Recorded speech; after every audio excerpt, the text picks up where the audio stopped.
کاروبار سیکھ ہمارے ساتھ. کل 2 بندے آئے میرے پاس, 2 نوجوان لونڈے, ان کو میں نے کوئی کاروبار بتایا. ہر مہینے آپ 6 لاکھ روپے کما سکتے ہیں, آپ بھی اسی طریقے سے کما سکتے ہیں. اپنا تجربہ شیئر کیا کہ میں نے بڑے بڑے غریبوں کو کروڑ پتی ہوتے ہوئے اس کاروبار میں دیکھا ہے. ہمارے نبی صلی اللہ علیہ وسلم نے کیا فرمایا, ایک صحابی آئے, دیکھو یہ ہے بزنس, ایک صحابی آئے بھیک مانگنے کے لیے, آپ نے فرمایا کہ تمہارے پاس کاروبار کے لیے کچھ بھی نہیں ہے. کچھ بھی نہیں تھا ان کے پاس. یہ جو میں نے اس بندے 2 لونڈے لپاڑوں کو مشورہ دیا یہ اسی حدیث سے اخذ ہے. تو آپ نے فرمایا, نبی صلی اللہ علیہ وسلم نے, جو کچھ گھر میں ہے لے آؤ. آپ نے یہ تھوڑی فرمایا کہ ایسا کرو, بزنس کے لیے انویسٹمنٹ چاہیے, انویسٹمنٹ کے لیے پیسہ چاہیے, پیسے کے لیے وسیم بھائی چاہیے جو تمہیں ادھار دے دیں.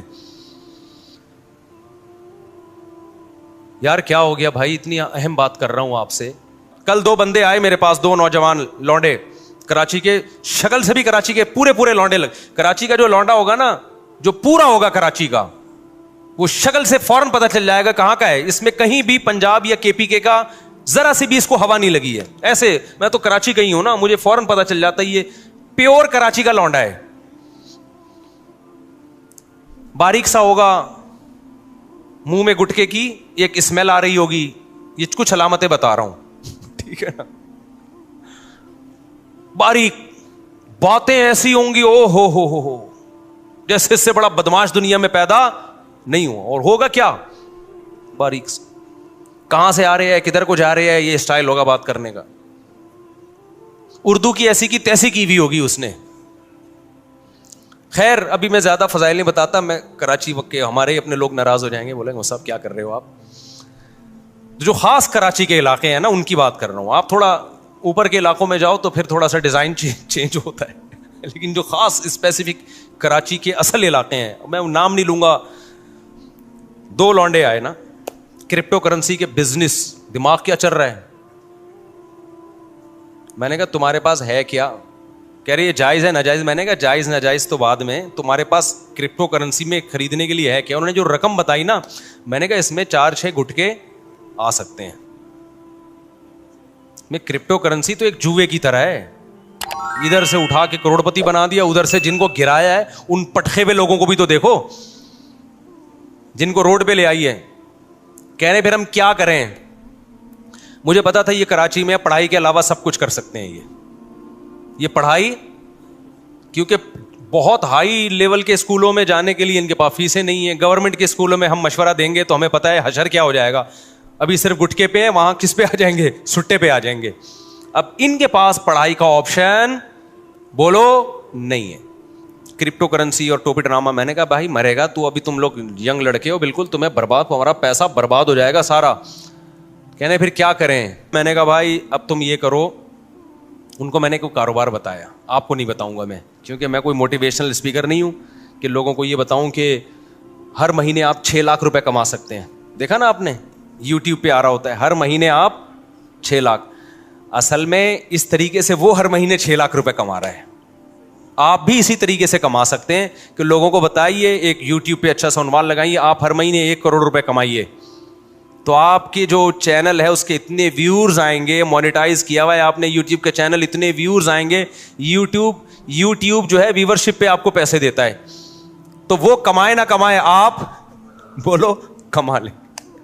تو میں نے ان سے کہا یہ جو ہر مہینے 1 لاکھ کمانا, 1.5 لاکھ کمانا, یہ کھوپڑی شریف سے نکال دو. یہی سارے فسادات کی جڑ ہے. اس سے انسان جاتا ہے ڈپریشن اور ٹینشن میں. کام کی بات ہے, سن لیں آپ لوگ بھی. میں نے کہا جتنے پیسے آپ کے پاس ہیں نا, جن میں تھوڑے سے گٹکے آتے ہیں, اس کو گٹکے میں ضائع نہ کرنا. تو ان کو ایک میں نے چھوٹا سا مشورہ دیا, آپ عمل نہ کریں. دیکھو ہر مشورہ ہر ایک کے لیے نہیں ہوتا, ایسا نہ ہو برباد کر دو پیسہ اپنا. میں نے کہا یار تم کچھ بھی, تم تو اس سے پراپرٹی بھی نہیں لے سکتے, اور آج کل تو ویسی بھی کراچی میں پراپرٹیاں بہت گری ہوئی ہیں. میں نے کہا تم سیدھا نا ماہرین اتوار بازار جاؤ جہاں پرندے بکھرے ہوتے ہیں, اور میں نے کہا یہ دماغ میں نہ رکھنا میں نے ہر مہینے 1 لاکھ کمانا ہے, میں نے ہر مہینے 2 لاکھ کمانا ہے, میں نے ہر مہینے 4 لاکھ. اس سے سوائے ڈپریشن کے کچھ بھی حاصل نہیں ہوگا. آپ یہ بولو میں نے اتنا کمانا ہے جس سے میری بنیادی ضرورت پوری ہو جائے. پھر اللہ رزق کے دروازے کھولے گا تو ایسا کھولے گا کیا بہت کچھ دے گا آپ. اور ابھی سے کھوپڑی بنا لی نا یہ میرا ہدف ہے, تو بھائی یہ اللہ یبسط الرزق لمن یشاء ویقدر, جس کے لیے چاہتا ہوں رزق کے دروازے کھولتا ہوں, جس کے لیے چاہتا ہوں رزق کے دروازے بند کر دیتا ہوں. یہ تمہاری سوچ پہ نہیں ملے گا کہ میں ہر مہینے 6 لاکھ چاہتا ہوں تو 6 لاکھ مل جائیں. ایسا نہیں ہونے, ڈپریشن ملے گی اور کچھ نہیں ملے گا. میں نے کہا آپ کے پاس جو اسباب اور وسائل ہیں آپ اس میں اسٹرگل کرو. تو میں نے کہا میں آپ کو بتاتا ہوں, ایک مشورہ دیتا ہوں, اور پہلے آپ کو بتا دوں آپ نے اس مشورے پہ عمل نہیں کرنا, ورنہ کوئی مرے گا تو مجھے پکڑے گا. میں نے کہا اتوار بازار جاؤ, پرندوں کی مارکیٹ دیکھو کون سا پرندے کا نام کیا ہے اور کون سا پرندہ کس قیمت پہ, بولو نا, بک رہا ہے, اور کون سا بہت زیادہ بک رہا ہے جس میں لاس کا چانس نہیں. 1 مہینہ یہی کام کرو, جا کے بازار میں بیٹھ جاؤ بس, سمجھو. اس کے بعد میں نے کہا آپ کو مارکیٹ میں نا 1 مہینے میں اندازہ ہو جائے گا کہ یہ پیرٹس یا یہ برڈ ایسا برڈ ہے کہ اس کو خریدنے میں انویسٹمنٹ کم ہے اور پروفٹ تھوڑا ہے لیکن یقینی ہے. میں نے کہا وہ لا کے گھر میں ڈال دو, انڈے بچے پیدا ہوں گے, اس کو لے جا کے مارکیٹ میں, بولو نا, بیچ دو. سمجھتا ہے؟ تو میں نے کہا اپنا تجربہ شیئر کیا کہ میں نے بڑے بڑے غریبوں کو کروڑپتی ہوتے ہوئے اس کاروبار میں دیکھا ہے. بڑے بڑے غریبوں کو دیکھا ہے کہ جنہوں نے محنت سے یہ کام کیا نا, بہت پیسہ کما لیا انہوں نے, لیکن اس میں لاس بھی بہت ہے. تو وہ پرندہ نہ خریدو جس میں لاس کا چانس ہو. سمجھتا ہے کہ نہیں سمجھتا؟ یہ جو پرندے آتے ہیں نا, یہ کیا نام ہے, چکس جو آتی ہیں, بلیک چک اور وائٹ چک آیا کرتی تھی ایک, یاد ہوگا اس کی قیمتیں آسمانوں پہ پہنچی ہوئی تھی. میں نے نہیں خریدی تھی اس دور میں بھی, میں نے اپنے گھر میں پرندے لے کے ڈالے ہوئے تھے, برڈس, بزنس کی نیت سے. وہ سستے والے پرندے ڈالے ہوئے تھے, بہت زیادہ پیدا ہوتے تھے. تو اس وقت میں آزاد گھوم سکتا تھا, میں خود جا کے یہ کام کرتا تھا, اتوار بازار جا کے کسی کو بھی پہنا کے آ گیا. تو میرے پان گٹکے کا خرچہ نکل آتا تھا اس سے. میں وہ پان کھاتا نہیں نا, گٹکا کھاتا ہوں. پان گٹکے کا مطلب میرے جتنے دائیں بائیں, اس وقت میری 3 تھیں معذرت کے ساتھ, تو میرے پان گٹکے کا خرچہ اس سے, بولو نا, نکل آتا تھا. ہمارے دوست نے کیا, مفتی صاحب یہ کیا کر رہے ہو یار, یہ آپ سستے والے چکس لیے بھی, آپ نے بلیک چک اور وائٹ چک لو, اس سے یہ ہوگا کہ ایک جوڑا 5-6 ہزار کا بکے گا, اور جب 100 بیچیں گے تو 5,000 کو 100 سے آپ ضرب دیں, تو دیکھو فلاں نے گاڑی خرید لی, فلاں نے. میں نے کہا بھائی یہ مصنوعی چیز ہے. تو انہوں نے کیا کیا, کئی لاکھ روپے کا سیٹ اپ ڈالا, بلیک چک اور وائٹ چک کے انڈے بچے دے دنا دن ایک دم گئے, اتنا پیسہ آنا شروع ہوا. اس کے بعد بلیک چک اور وائٹ چک کی قیمتیں دھڑام سے جب نیچے آئی ہیں, تو وہ بھی دھڑام سے کنویں میں چلے گئے, نیچے بھی نہیں. سمجھ میں آ رہا ہے کہ نہیں آ رہا ہے؟ بات نہیں آ رہی میرا خیال ہے. تو یہ جو جب آپ دماغ بنا لیتے ہو نا کہ ہر مہینے منتھلی اتنا, اور پھر کچھ موٹیویشنل اسپیکر جو بے وقوف ترین ہے وہ آپ کو الو بھی بنا رہے ہوتے ہیں, تو وہ آپ الو بن جاتے ہو. تو اللہ, رزق اللہ کے ہاتھ میں بھائی. آپ, حدیث میں آتا ہے نبی صلی اللہ علیہ وسلم نے فرمایا, نبی صلی اللہ علیہ وسلم کو جب 2 چیزوں میں سے اختیار دیا جاتا تھا نا, آپشن ہوتا تھا آپ کے پاس, ہمیشہ وہ آپشن اختیار کرتے جس میں نفع بے شک کم ہو لیکن نقصان کا اندیشہ نہ ہو, رسک نہ ہو اس میں. ہمارا نوجوان رسک لے کے پیسے, نوٹ چھاپنے کی کوشش کرتا ہے. سمجھتے ہو کہ نہیں سمجھتے ہو؟ تو میں نے دیکھا ہے جو زیادہ کاروبار کی باتیں کرتے ہیں نا, وہ کاروبار کرتے نہیں ہیں,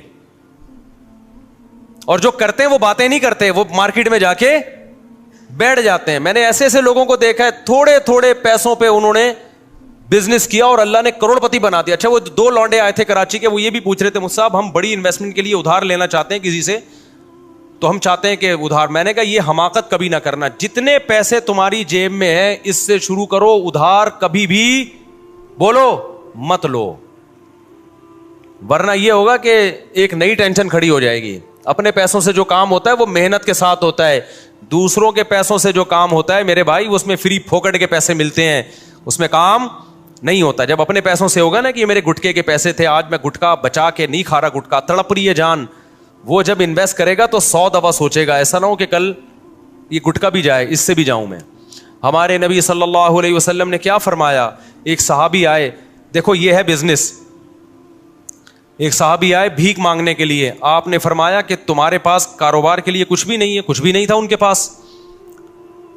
یہ جو میں نے اس بندے 2 لونڈے لپاڑوں کو مشورہ دیا یہ اسی حدیث سے اخذ ہے. تو آپ نے فرمایا, نبی صلی اللہ علیہ وسلم نے, جو کچھ گھر میں ہے لے آؤ. آپ نے یہ تھوڑی فرمایا کہ ایسا کرو, بزنس کے لیے انویسٹمنٹ چاہیے, انویسٹمنٹ کے لیے پیسہ چاہیے, پیسے کے لیے وسیم بھائی چاہیے جو تمہیں ادھار دے دیں. یار کیا ہو گیا بھائی, اتنی اہم بات کر رہا ہوں آپ سے, یہ باتیں آپ کو بہت سے لوگ اور بھی بتا دیں گے. اکثر لوگ کہہ رہے ہیں یہ باتیں آپ کو میرے علاوہ کوئی نہیں بتائے گا, لیکن میں دیکھا ہے کہ جو یہ باتیں کر رہا ہوتا ہے نا وہ پھر بہت بڑی پھینک رہا ہوتا ہے. تو یہ باتیں آپ کو اور بھی لوگ بتا دیں گے جو میں بتا رہا ہوں. بعض ڈاکٹر کہہ رہے ہوتے ہیں نا یہ بات آپ کو کوئی نہیں بتائے گا میرے علاوہ. بعض مذہبی اسکالر کہہ رہے ہوتے ہیں میرے علاوہ یہ کوئی نہیں بتائے گا. میں کہتا ہوں میرے علاوہ اور بھی بہت سے لوگ آپ کو انشاءاللہ بتا دیں گے. تو ہمارے نبی کے پاس ایک صحابی آئے بھیک مانگنے کے لیے. آپ نے فرمایا گھر میں کچھ ہے تو لے آؤ. ان کا تو دماغ بھی نہیں ہوگا اس طرف. وہ ایک برتن تھا, پلیٹ کو جس ٹائپ کی چیز اٹھا کے لے آئے. اس سے بزنس کا آغاز ہو رہا ہے. اس سے کیا ہو رہا ہے بولو؟ بزنس. آپ نے یہ تو نہیں فرمایا کہ عثمان سے قرضہ لے لو, بڑے مالدار ہیں وہ. آپ نے یہ تو نہیں فرمایا کہ مغیرہ ابن شعبہ بڑے مالدار ہیں ان سے قرضہ لے لو. نہ نہ نہ, جو کاروبار شروع ہی قرضوں سے ہو رہا ہے اس میں کیا کرو گے آپ. آپ نے فرمایا کہ جو ہے گھر میں لے آؤ. وہ ایک برتن لے آئے. آپ نے صحابہ سے فرمایا کون اس کو خریدے گا؟ ایک صحابی نے کہا میں, 1 درہم میں. آپ نے فرمایا 1 درہم سے زیادہ میں کون لے گا؟ 1 درہم سے زیادہ میں. بتاؤ کیسا بزنس سکھا رہے ہیں بھائی. ہے بھائی, پیسے بھی نہیں ہے, درہم بھی نہیں ہے, صرف پلیٹ ہے. یہاں سے بزنس کا آغاز. اور ظاہر ہے اس برتن کی مارکیٹ ویلیو تھوڑی ملے گی, خریدا مہنگا ہوگا. اب بیچ کیسے رہے ہیں؟ سستا. آپ نے فرمایا کون 1 درہم سے زیادہ؟ ایک صحابی نے کہا میں 2 درہم میں خریدوں گا. کچھ بولی لگوائی, نیلام کیا. تو وہ بیچ کے ان کو 2 درہم پکڑائے اور فرمایا جاؤ کلہاڑی اور لکڑی لے کر آؤ. وہ صحابی گئے, دستہ خریدا کلہاڑی کا اور ایک لکڑی. آپ صلی اللہ علیہ وسلم نے اپنے دستے مبارک سے اس لکڑی کو کہاں لگایا؟ کلہاڑی میں. اور فرمایا جاؤ لکڑیاں کاٹو جنگل میں اور بیچو مدینہ میں آ کے. وہ گئے, لکڑیاں کاٹی اور مدینہ میں بیچے, تجارت کی اور 4 درہم کے مالک بن گئے. دوبارہ برتن بھی خرید لیا اور اضافی بچت کتنی ہو گئی؟ 2. نہیں آئی بات سمجھ؟ یہ موٹیویشنل اسپیکر آپ کو یوٹیوب پہ نظر, یہ موٹیویشنل اسپیکنگ آپ کو یوٹیوب پہ نظر نہیں آئے گی. بات ہی 2 کروڑ 3 کروڑ سے شروع کرتے ہیں. ہر مہینے 1 لاکھ کمائیے, وہیں سے ڈپریشن میں جاتا ہے آدمی.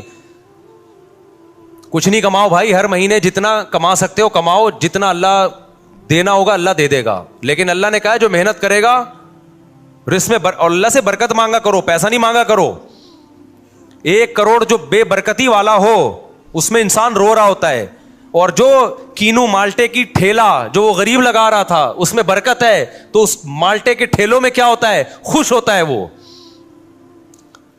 تو یہ جو پیسہ کمانے کا طریقہ تمہیں سکھا رہے ہیں نا, یہ تمہیں ڈپریشن کا مریض بنا رہے ہیں میرے بھائی, ڈپریشن کا مریض بنا رہے ہیں. ان کے پاس جیسے وہ نجومی بیچ رہا ہوتا ہے نا, منجن نجومیوں کو دیکھا ہے نا بیٹھے ہوتے ہیں, وہ تمہیں الو کیوں بنا رہا ہے؟ اس کے پاس خود بیچارے کے پاس پیسہ نہیں ہے, وہ خود پیسہ نہیں کما سکتا, وہ تمہیں الو بنا کے. روحانی عامل دیکھ لو یار, جب نجومی کے بجائے روحانی عاملوں کی ہمارے پاس مثال ہے تو ہم کسی اور کی مثال. روحانی عامل تمہارے مسائل کیسے حل کرے گا؟ وہ تو خود دکان کھول کے اس لیے بیٹھا ہے کہ غربت کا ستایا ہوا, اس کے اپنے مسائل حل نہیں ہو رہے. اس نے کہا چلو روحانی ٹوپی ڈرامے شروع کرو اور نوٹ چھاپو. تو آپ کے پاس اگر پیسہ نہیں آ رہا, روحانی عامل سے تعویذ مت لو. آپ خود روحانی عامل بن کے لوگوں کو تعویذ دینا شروع کر دو, پیسہ بھاگے گا آپ کی طرف. سمجھتے ہو؟ تو وہ خود یہ طریقہ اختیار کر رہا ہے. اسی طرح جب کوئی یوٹیوب پہ دیکھو 1 کروڑ روپے کمائیے ہر مہینے یہ کریں, تو بجائے اس کو کچھ اس میں صحیح بھی ہوتے ہیں, وہ لیبل اس لیے ایسا لگاتے ہیں لوگ اٹریکٹ ہوں, باقی اندر تمیز کی بات ہی ہوتی ہے اس میں. میں ساروں کو غلط نہیں کہہ رہا, کچھ صحیح بھی ہوتے ہیں جو واقعی ایک میچور طریقے سے آپ کو سمجھا رہے ہوتے ہیں. یہ پیسہ کمانے کا طریقہ سمجھ میں آ گیا کراچی کے لونڈے لپاڑوں کو؟ تو یہ تو میں نے پیرٹس کی ایک مثال دی ہے, اور 20 چیزیں بھی ہو سکتی ہیں. کل ایک بیچاری خاتون آئی اپنے بچے کو لے کر, بہت غریب خاتون. تو انہوں نے بتایا کہ ان کا بیٹا کماتا کیسے ہے, گھر میں گلاب جامن بناتا ہے, اور پتہ نہیں کتنے سارے گلاب جامن بناتا ہے, صبح لے جا کے شام تک بیچ دیتا ہے سارے. اس سے گھر چل رہا ہے پورا. کرنے والے بہت کچھ کرتے ہیں. ہاں ہوتا ہی ہے کہ پھر جو کاروباری لوگ ہیں وہ اپنے کاروبار کو بڑھانے کی فکر نہیں کرتے, اس سے پھر وہ وہیں کے وہی رہتے ہیں. اب گلاب جامن والا اگر گلاب جامن ہی بیچتا رہے اور کچھ بچت نہ کرے تو پھر تھوڑی کاروبار بڑھے گا بھائی. تو تھوڑی کھوپڑی استعمال کرے اور کہے کہ بھائی اس کو میں نے بڑھانا کیسے ہے. تو اس کے لیے آپ پھر یوٹیوب پہ سرچ کریں کہ بزنس کو پروموٹ کیسے کیا جاتا ہے, کیونکہ جو لوگ کھوپڑی استعمال کرتے ہیں پھر وہ کاروبار بڑھا دے. دیکھو مجھے یاد ہے ہم بچپن میں سنا کرتے تھے, ایک شخص گاؤں میں چینی بیچتا تھا, کھوپڑی استعمال کی تو ایک دن آیا اس نے شوگر مل بنا لی. کھوپڑی استعمال نہ کرتا, چینی بیچتا رہتا, آتے رہتے پیسے کھاتا رہتا, اڑاتا رہتا, تو آج وہ وہیں چینی ہی بیچ رہا ہوتا اور تھوڑے دن میں نہیں بیچ رہا ہوتا, وہ لوگ کہیں اور سے لے لیتے. تو خیر, شیطان کیا کرتا ہے میرے بھائی, شیطان اسٹرگل کرتا ہے, محنت کرتا ہے, انسان کو برباد کرنے کی کوشش کرتا ہے. تو سوال پیدا ہوتا ہے شیطان کو اتنی محنت پہ موٹیویشن کہاں سے مل رہی ہے؟ ہمیں تو موٹیویشن ملتی ہے کسی کا خوف ہوتا ہے یا کوئی لالچ, اس لالچ یا خوف سے ہم کام کرتے ہیں. شیطان کو تو خوف جہنم کا ہے, اس سے وہ ڈرتا نہیں ہے, وہ جانے پر ایگری ہو چکا ہے. جہنم کا خوف تھا نا جو شیطان کو اس کام سے روکتا, یا شیطان یہ کر کے جنت میں چلا جائے گا. تو کہاں سے موٹیویشن مل رہی ہے؟ شیطان کو موٹیویشن مل رہی ہے حسد اور جیلسی سے. شیطان کو اس سے غرض نہیں ہے کہ میں کہاں جاؤں گا, شیطان یہ چاہتا ہے کہ یہ انسان جنت میں نہ جائے. یہ میرے بعد میں دنیا میں آیا ہے, مٹی سے بنایا گیا ہے, اس کو مجھ سے زیادہ پروٹوکول کیوں مل رہا ہے؟ اس بیس پہ شیطان نے کہا میں جنت میں جاؤں نہ جاؤں, میں بھلے جہنم میں جاؤں, میں مروں گا لیکن اس کو بھی مرواؤں گا میں. پتا چلا کہ حسد, جیلسی اتنی خطرناک بیماری ہے کہ اگر آپ نے اس کا علاج نہ کیا تو اس سے پاورفل موٹیویشن, اس سے زیادہ پاورفل کوئی موٹیویشن ہو ہی نہیں سکتی. ایسے ایسے کام کرا دے گی آپ کو. اور یہ آج بھی ہے, آپ کو جب کسی سے, یہ مذہبی اسکالرز میں بھی ہوتی ہے, یہ ڈاکٹروں میں بھی ہوتی ہے, یہ مولاناؤں میں بھی ہوتی ہے, یہ مفتیوں میں بھی ہوتی ہے, یہ اماموں میں بھی ہوتی ہے, یہ غریبوں میں بھی ہوتی ہے, یہ مالداروں میں بھی ہوتی ہے, یہ ہر طبقے میں ہے. جیلسی, حسد کہ وہ مجھ سے آگے کیوں نکل گیا. سمجھتے ہو کہ نہیں سمجھتے؟ وہیں سے انسان مخالفت پہ ٹھان لیتا ہے, پھر حق اور باطل نہیں دیکھتا, بس یہ دیکھتا ہے سامنے والے کو نیچا کیسے گرانا ہے میں نے. سمجھتے ہو کہ نہیں سمجھتے؟ تو بھائی ہم دوسرے کے دل میں جو آپ کے خلاف حسد ہے وہ تو ختم, اس کے بھی کچھ ٹوٹکے ہیں, نسخے ہیں, وہ تو ختم بہت مشکل ہے. آپ کم از کم اپنے دل میں دوسرے کے لیے حسد نہ رکھو, ورنہ آپ کا نقصان ہے. شیطان نے ہم سے حسد کر کے ہمارا تو بیڑا غرق کیا, اپنا زیادہ کیا ہے, کیونکہ ہم میں پھر بھی چانس ہے بچ جائیں, جہنم میں نہ جائیں, ہم چانس ہے شیطان کے شر سے نکل جائیں, یا شیطان ہم سے گناہ کروا دے, ہم توبہ کر کے معاف کروا لیں, یہ چانسز ہیں. شیطان کے پاس یہ آپشن نہیں ہے, وہ پکا جہنمی ہے. تو حسد کرنے والا اپنا جتنا نقصان کرتا ہے وہ زیادہ ہے, دوسرے کا جو نقصان کرتا ہے وہ کم ہے. تو کیوں جل رہے ہو بھائی؟ کسی کی ترقی دیکھ کے, آپ کا دوست فلاں آگے نکل گیا, اس نے زیادہ پیسے کمانا شروع کر دیے, وہ یہ ہو گیا وہ ہو گیا. مذہبی اسکالرز میں حسد کہ اس کے ویورز اتنے زیادہ ہو گئے, اس کے سبسکرائبر اتنے زیادہ ہو گئے, اس کے واچنگ ٹائم اتنا زیادہ ہو گیا. یہ مذہبی لوگوں میں چل رہا ہوتا ہے. تو فائدہ ہی نقصان ہے. تبھی تو ایک دوسرے مناظروں میں ہم نے دیکھا, یوٹیوب پہ مناظرے پڑے ہوئے ہیں, دوسرے کو نیچا دکھانے کے لیے ہر آدمی جھوٹ بول رہا ہوتا ہے. دوسرے کو نیچا دکھانے کے لیے کیا چل رہا ہوتا ہے؟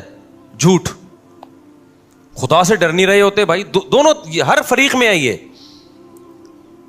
تو حسد ختم کرنا بہت زیادہ ضروری ہے.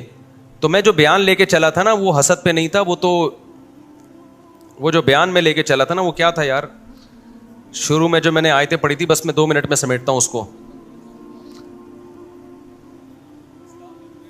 ہاں, میں اصل جو بیان لے کے چلا تھا نا وہ یہ لے کے چلا تھا کہ اسلام میں مکمل داخل ہو جاؤ. تو مکمل داخلے سے روکتا کون ہے؟ شیطان. جو میں اصل بیان لے کے چلا تھا وہ یہ تھا کہ اسلام میں مکمل داخل ہو جاؤ تو شیطان غیر مسلم کو اسلام لانے سے روکتا ہے. جو لوگ اسلام میں داخل ہو چکے ہیں ان کو آخری دم تک مکمل اسلام میں داخلے سے روکتا ہے, اور جو مکمل اسلام میں داخل ہو چکے ہیں ان کو شیطان کوشش کرتا ہے کہ ان کو ریورس کرے وہ کسی بھی طریقے سے. تو وہ شیطان کی کاروائیاں کس طریقے سے ہوتی ہیں اور آج کیسے کیسے شیطان کر رہا ہے کام, وہ میں انشاءاللہ پھر اگلے بیان میں آپ کے سامنے رپورٹ پیش کروں گا میں, اور آپ کو انشاءاللہ اس سے بہت فائدہ ہوگا. کہ پہلے تو شیطان غیر مسلم کو کوشش کرتا ہے اسلام میں داخل نہ، اس کے لیے شیطان کیا کیا طریقے استعمال کر رہا ہے، غیر مسلموں کو کیسے الو بنا رہا ہے وہ. پھر جو مسلمان ہو چکے ہیں ان کے ایمان پہ کہاں کہاں سے ڈاکے مارتا ہے، کیسے کیسے ان کو روکتا ہے، کیسے کیسے ورغلاتا ہے. پھر جس کے بارے میں شیطان کو یقین ہو گیا نا کہ یہ اسلام سے ہٹنے والا نہیں ہے، تو شیطان پتہ ہے کیا کرتا ہے، غیر اسلام کو اسلام بنا کے پیش کر دیتا ہے. جو چیز اسلام نہیں ہے اس کو کیا شو کرتا ہے، یہ اسلام ہے. لہذا اللہ کی محبت میں انسان اس سے چمٹتا ہے، اللہ کی محبت میں انسان اس سے. اب آپ بتاؤ سیالکوٹ کا جو حادثہ ہوا تھا کہ جن لوگوں نے اس کو قتل کر دیا اسٹیکر پھاڑنے پر ایک غیر مسلم کو، کیا یہ قتل اسلام میں حلال تھا؟ بولو نا. لیکن قتل کرنے والوں نے عشق مصطفیٰ کا لیبل لگا کے قتل کیا ہے. ویسے تو زیادہ تر یہ پلان ہوتا ہے، جو اسلام دشمن این جی اوز ہے نا وہ پیسہ دے رہی ہوتی ہیں ملک میں تخریب. ابھی جیسے عیسائیوں کے چرچوں کو جلا دیا، تو یہ غیر ملکی ایجنسیاں بھی ہیں جو آپ کے ملک میں نا ان کو پتہ ہے یہ مذہبی جنونی قسم کے کچھ لوگ ہوتے ہیں، ان کو مذہب کے نام پہ کچھ بھی کروا لو، تو وہ ان کے لیڈروں کو پیسے دے رہے ہوتے ہیں کہ اچھا ہے آپ اپنے ماتحت لوگوں کو عشق مصطفیٰ کے نام پہ جذباتی بناؤ اور بولو کہ کوئی بھی کسی بھی وقت نبی کی یاد میں پھٹ جائے تو جنت میں جائے گا وہ. تو کچھ غیر مسلم عناصر بھی ہیں جو یعنی اسلام دشمن عناصر بھی یہ کام کر رہے ہوتے ہیں. ہو سکتا ہے وہ عیسائی کیوں نہ ہو، عام عیسائیوں کو نہیں پتا ہوتا، ہو سکتا ہے وہ ہندو ہی کیوں نہ ہو، عام ہندوؤں کو نہیں پتا ہوتا. تو دنیا میں پیسے کے ذریعے کچھ بھی کروایا جا سکتا ہے، لیکن ان کو سر پھیرے لوگ چاہیے ہوتے ہیں، ان کو پتا ہوتا ہے. ایک انگریز نے بڑی پیاری بات کی ہے، اس نے کہا ہے کہ دیکھو جب بھی آپ دنیا میں ہر کام کے ماہر نہیں ہو، آپ دنیا میں ہر کام کے ماہر نہیں ہو، لیکن آپ پھر بھی دنیا میں ہر کام کر سکتے ہو. سوال پیدا ہوتا ہے بھائی جب میں دنیا میں ہر کام کا ماہر نہیں ہوں تو میں ہر کام کیسے کر سکتا ہوں؟ تو کہا کہ ہر کام کے ماہرین سے کروا لو. نہیں یہ بات سمجھ میں؟ بھائی دیکھو میرے پاس کوئی آتا ہے، مفتی صاحب میرے گردے میں درد ہے، میں آپ سے علاج کروانا چاہتا ہوں. اب مجھے پتا ہے میں گردوں کا علاج نہیں جانتا، لیکن میں پھر بھی کر سکتا ہوں. کیسے؟ میں کسی ڈاکٹر سے رابطہ کروں، ڈاکٹر کو بولوں کہ بھائی میں آپ کے پاس ایک بندہ بھیج رہا ہوں، آپ بولو کہ میں مفتی صاحب کا نمائندہ ہوں، مفتی صاحب نے میرے ذمہ لگایا اس کے گردے ٹھیک کرنا، اور ڈاکٹر صاحب فیس آپ کو میں دوں گا، اس سے نہیں لینا، ٹھیک ہے نا؟ اور اس سے میں کہوں بھائی 1 لاکھ روپے مجھے دے دے، میں تیرے گردے ٹھیک کروا دوں گا، تیرا کام ہو جائے گا. میں ٹھیک کروں یا میرا بندہ ٹھیک کرے، گردے تیرے ٹھیک ہو جائیں گے، 1 لاکھ روپے دے دے. 80,000 میں ڈاکٹر کو دوں، 20,000 میں تو ٹھیک کرا دیے کہ نہیں کرا دیے؟ اب میرے پاس لوگ آتے ہیں شادی کرا دو، میں تو نہیں کراتا، لیکن میں ان لوگوں کی نام لے ان کا نام لے دوں، رفیع بھائی کا، میں ان سے ان کی بات چلایا بھائی یہ کراتے ہیں، کراتے یہ ہیں، ثواب کس کو مل رہا ہوتا ہے؟ نام ہمارا استعمال ہو رہا ہوتا ہے. اب میرے پاس کوئی بندہ آتا ہے کہ جی مجھے کوئی عمارت بنوانی ہے، میں کہتا ہوں وہ فلانا، لیکن میں پیسے نہیں لے رہا ہوتا ان چیزوں کے میں، اور آیا بھی نہ کریں ان کاموں کے لیے، میں تو ایک مثال دے رہا ہوں. تو اب مجھے ایک بات بتاؤ، وہ ایک انگریز نے ایک بات لکھی ہے کہ آپ دنیا کا ہر کام کر سکتے ہو. کیوں؟ آپ ہر کام کے ایکسپرٹ نہیں ہو، لیکن دنیا میں ہر کام کے ایکسپرٹ موجود ہیں، ان سے کروا سکتے ہو آپ. اب سوال پیدا تو ان سے ہم کیسے کروائیں؟ کچھ کام ایسے ہوتے ہیں جو آسان نہیں ہوتے. تو اس گورے کی بات ہے، دیکھو ہر شخص کو کچھ نہ کچھ چاہیے، آپ اس کی چاہت اس کو دے دو گے وہ آپ کا کام کر دے گا. تو اس گورے کے الفاظ ہیں، کچھ لوگوں کی چاہت پیسہ ہوتی ہے، ان کو پیسہ دو جو چاہے کرا لو. کچھ لوگوں کی چاہت ہوتی ہے، کوئی ان کو رشتہ چاہیے ہوتا ہے نا، عشق ہوا ہوتا ہے، آپ ان کو گارنٹی دلاؤ تیری یہاں شادی کرا دوں گا، وہ سب کچھ کرنے کے لیے تیار ہو جائے گا. اس کے بعد میرے پاس بڑے واقعات ہیں، ایسا کیا بھی ہے لوگوں نے. تیسرا، کچھ لوگ، گورے کے الفاظ ہیں، کچھ لوگوں کی چاہت جنت ہے، آپ جنت کی لالچ میں ان سے کچھ بھی کروا سکتے ہو، بس آپ ان کے دماغ میں یہ ڈال دو کسی طریقے سے کہ یہ کرنے سے تجھے جنت ملے گی. اب اس کے دماغ میں آئے گا کہاں سے بھائی الٹا کام کرنے سے تمہیں جنت ملے گی؟ یہ بات اس کے دماغ قبول نہیں کرے گا. تو اس نے کہا یہ کام مذہبی اسکالر سے ہوگا، کیونکہ یہ جن مذہبی اسکالرس کو سنتا ہے ان کو پیسے کھلا کے یہ نکلوا لو ان کی زبان سے کہ یہ فلاں بندے کو تو مارے گا تو تجھے کیا ملے گی؟ جنت ملے گی. تو یہ جنت کی لالچ میں کرے گا، اور جنت کی لالچ ڈالے گا کون اس کے دل میں؟ ان کے مذہبی اسکالر ڈالیں گے، اور مذہبی اسکالر پیسے کا بھوکا ہوگا، وہ پیسے لے کے اس کے دماغ میں جو ڈلواؤ گے وہ ڈال دے گا. نہیں آ رہی میرا خیال ہے کھوپڑی شریف میں بات. تو آج جو کچھ مذہبی اسکالر کہہ رہے ہیں ادھر بھی دھماکہ، ادھر بھی نبی کی یاد میں اس کو مار دو، اس کو قتل کر دو، اس کو چاقو لگا دو اور پھوڑ دو، توڑ دو. تو آپ کو کیا پتہ ان کے خود اپنے کہاں کہاں تعلقات ہوں. یہ خود تو کبھی نہیں پھٹے، یہ خود کبھی بھی جب یہ بولے نا نبی کی یاد میں فلانے کو مار دو، آپ بولو یہ چاقو لے تو جا کے مار دے، ہم یہاں بیٹھے ہوئے آرام سے، تجھے کیا جنت میں جانے کا شوق نہیں ہے؟ کیا ہو گیا؟ جب بھی کوئی مذہبی اسکالر ایسی تقریریں کرے نا، یہ کر دو وہ کر دو یوں کر دو، آپ کو سر آپ کریں، ہم آپ کے پیچھے پیچھے آ رہے ہیں. یہ یہیں بیٹھے ہوئے ریموٹ کنٹرول سے آپ کو کنٹرول کر رہا ہوگا بس بیٹھ کے، ٹھیک نا. جنازے میں شرکت کر لیں گے بس آپ کے، جب لاکھوں کا جنازہ ہوگا یہ آ جائیں گے نبی کی یاد میں، یہ اس نے بندہ مارا اور خود بھی مر گیا. تو جنازے میں تو شرکت پہ کچھ بھی نہیں ہوتا بھائی. مرے آپ کیوں نہیں مرے؟ آپ کو پہلے مرنا چاہیے تھا نبی کی یاد میں، دوسروں کو کیوں مروا رہے ہو آپ؟ تو یہ ہر آدمی کی نا کچھ نہ کچھ لالچ ہوتی ہے، اس کو وہ جنت کے نام پہ بھی لوگ بیوقوف بنتے ہیں. سمجھتے ہو تو شیطان ان لوگوں کو اس طریقے سے کیا کرتا ہے، الو بناتا ہے. تو شیطان بہت بڑی فلم ہے، چھوٹی فلم نہیں ہے. تبھی قرآن نے کہا انہ یراکم ہوا وقبیلہ من حیث لا ترونہم. اے ایمان والو، شیطان تمہیں ایسی جگہ سے وار کرتا ہے تمہیں نہیں پتہ چلتا. تو فاتخذوہ عدوا، اس کو دشمن بنا لو، اس کے وار سے ہوشیار رہو، ہر طرح سے تمہیں ورغلائے گا یہ. تبھی ہم گلشن اقبال میں تھے، ہمارے کراچی کے ایک دوست تھے، وہ کسی آڑا ترچا بندہ ملتا تھا نا، اس کے بارے میں کہتے تھے، جیسے کراچی میں کہتے ہیں بندہ بہت بڑی فلم ہے، فلم کو فلم کہتے ہیں ہم لوگ، یہ بندہ بہت بڑی کیا ہے، فلم ہے. تو وہ کہا کرتے تھے کہ یہ انگلش فلم ہے 3 گھنٹے کی گانوں کے ساتھ. انگلش فلم 3 گھنٹے کی نہیں ہوتی اور گانے نہیں ہوتے نا، اس وقت کی رپورٹ یہی تھی، اب کا مجھے نہیں پتا. تو کہتے تھے کہ یہ چھوٹی فلم نہیں ہے، یہ 3 گھنٹے کی فلم ہے. بولو. تو کچھ ایسے بھی لوگ ہوتے ہیں. تو شیطان چھوٹی فلم نہیں ہے، وہ بہت بڑی فلم ہے، بلکہ وہ 6 گھنٹے کی فلم ہے، ٹھیک ہے نا. اور ہر 5 منٹ کے بعد اس فلم میں گانا بھی ہے. تو شیطان کو آپ ہلکا نہ لو میرے بھائی.